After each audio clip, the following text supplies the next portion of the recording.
So I go to the vape shop, right? And, I love the vape shop because the vape shop has what I need, which is my BLKs. They didn't have the smooths this time, so I had to get the cherry. That's my secondary option, either cherry or cocoa. Those are my two secondary options. But first and foremost is, can I get another BLK smooth? That's just what it is for me, right? Listen, I'm just a nigga from the hood. What we do is we just have our own little ways of remedies and our own little concoctions and bro science and ways of dealing with our own ailments or issues or stresses. And not everybody has like top level health care. Not everybody has like all that other stuff. Sometimes it's just a situation where, you learn to make do with whatever works for you, your own vices, your own situation, right? So I'm at the vape shop, taking a break from driving Uber. Homeless man walk up to me. Something in my spirit say, don't ignore this one. So I have a little conversation with him. I recognize him. He looked like somebody I know. He is somebody that I know, or somebody that I've met a few times, came across. I recognize their face from a different city. And, talking to me for a little while. And I was like, you know what? Bless him. Like, that's what I should do, right?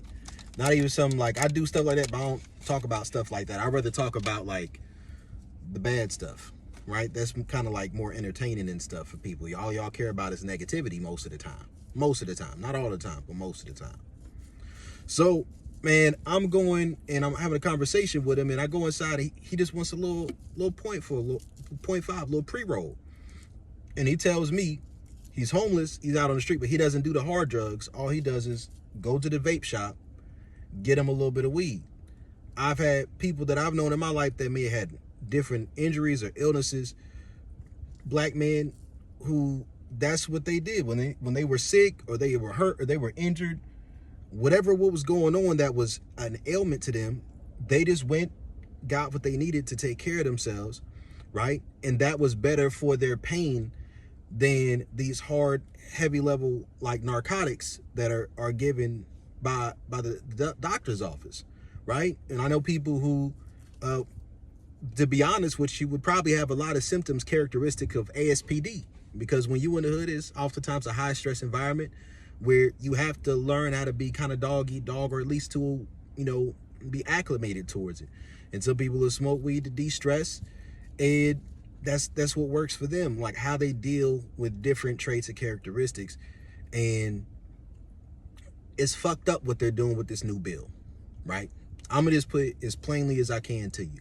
Right now, we always knew that we were hoping, right, that the exception clause, right, for the loopholes that were created by the 2018 Farm Bill, I believe that's what it was, that Donald Trump signed, that this was going to be something that would just be a smooth little transition for South Carolina to get into the legalization of marijuana, or at least for the nationwide legalization of THC, cannabinoids, things of the like, right? And the issue here is this right here. The bill that just got signed, right? And it got signed right under the nose of everybody,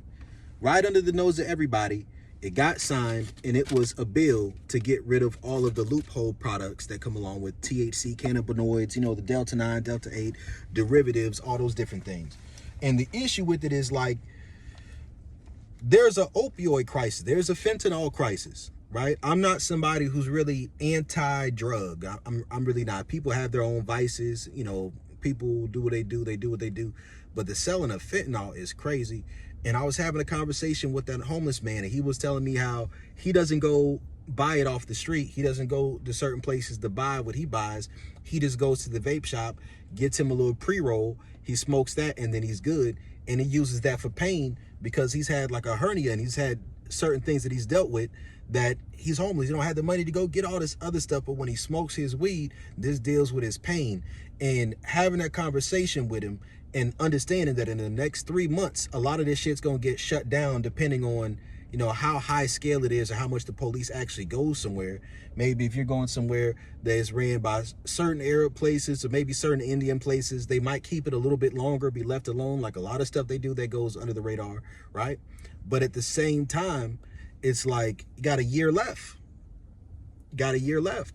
Right? The psychoactive derivatives are things that are no longer going to be legal, and they're going to get cracked down on. That means, you know, for the people who are street pharmacists, if you're somebody who's on the up and up and you're not out here putting some bad stuff in there and hurting people, then man, I hope your sales boom astronomically, right? But I hope you get left alone, man. I hope you get left alone. It's sad. It's real sad information to hear, especially when having that conversation with somebody and that's what they're going through. That's just my point of view on it. Like, that's when I hear stuff like that, that's what really, it pisses me off, right? So understand that there's things that are snuck in. Certain types of careers, certain types of ways of finessing, you have to understand that you're always moving to something else, because when you're operating off of the loopholes, you're operating off of the opening in the market, that may close up and get integrated and interwoven back into something else, depending on what it is. So you got to get it while it's hot, and then you got to get out the market. You got to get it while it's hot, then move on to the next thing, right? Like, you see certain stores that are always changing what it is, but it seems like the same kind of people are kind of there.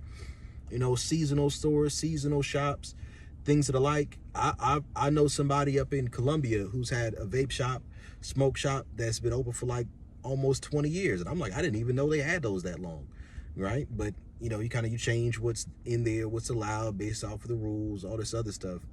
But, yeah, I don't know if anything can be done about that, Bill.